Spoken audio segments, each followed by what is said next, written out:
My name is Robert Lesnick. I'm exterior chief designer, responsible for all passenger cars, and one of them was also this beauty here, our 222 new S-Class.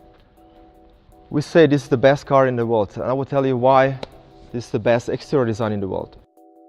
This car has no wedge anymore. The previous one, 221, was a car with quite a lot of wedge. You know, the car was pushing forward while still standing still.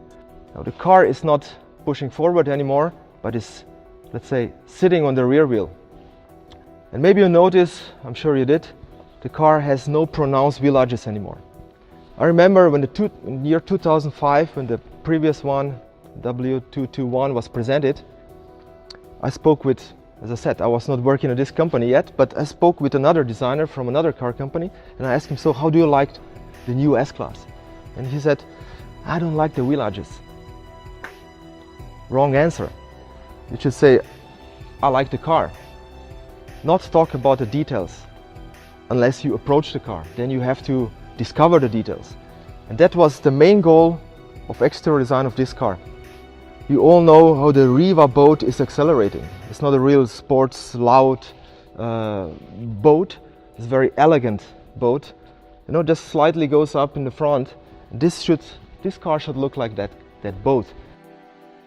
Very round belt line. There is one line that really shows that everything. We call it dropping line. This is this line that starts at the front where the highest point of the car is.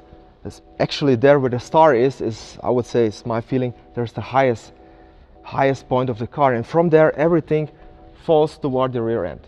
As a contrast, there is a very subtle muscle. It's very soft, it's just a bone. This is a very precise, sharp line, the tightest radius that you can get out of aluminium. But this one, as a contrast, is much softer. This A-pillar, I mean, looks like a normal A-pillar, but actually it is a benchmark in terms of aerodynamics and aeroacoustics, and also water management. You know, there was a little story. I personally drive E-Class, just a normal station wagon, nothing special, but it has actually the same A-pillar that the new S-Class has. And my wife was driving on the German Autobahn at 140, 150 kilometers, not miles per hour, during the heavy rain. And suddenly she noticed that the side window is absolutely dry. Later on she asked me, so how come? I said, yeah, that's our job.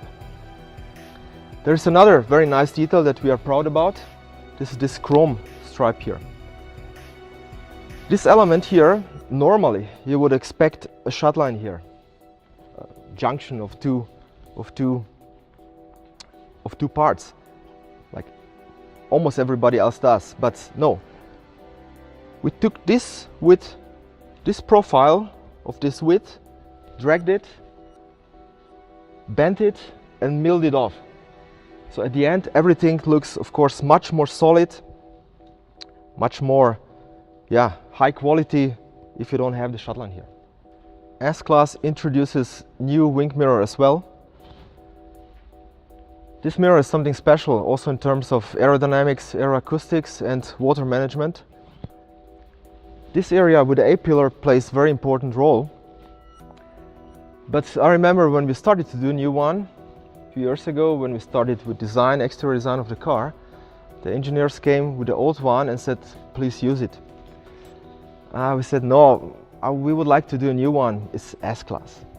But they said, no, the other one, the old one, is the optimum that we can get out of a shape, a mirror in terms of aerodynamics.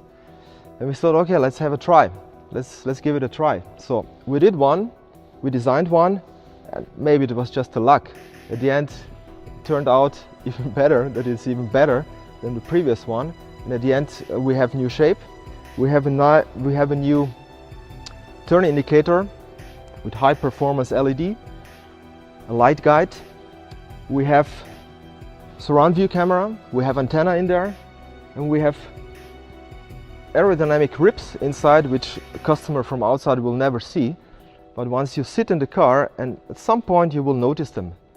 But then we can say they're there for a reason. Everything is kind of shaped because of aerodynamics. So it's so typical S-Class. We have one piece light. Everybody else does two piece lights horizontally. We have on purpose vertical light. Maybe because S-Class always had something like this, but this is a detail or element, design element, which we believe is very typical for our Mercedes sedans. It allows us to have very tight shut lines. We have partially even 0.8 millimeters, just because the light itself is not touching the moving part, the trunk. We didn't get it without a fight. Okay, the front end is definitely next to the side profile, and the rear end the most important part of the car. What makes it so special in S-Class? It's definitely, first of all, you always look at the eyes of the car and on the grille. The grille is very dominant. The whole front is big but never heavy. This is very important for the whole car. Definitely unique design elements. They are, let's say, so obvious that every child everywhere in the world would recognize it as Mercedes. It's a grille. We don't even need to put a star on it. Everybody will know this is Mercedes. Grille is something that we would not dare to change. Yeah? We change it a little bit. It's three-dimensional. It's not flat anymore. It's much bigger. It's much more proud. It's standing more upright. This is my job. You know, me as external designer. So I have to give you a feeling. Yes, it's familiar, it's S-Class. It's coming home feeling, it's S-Class, it's Mercedes.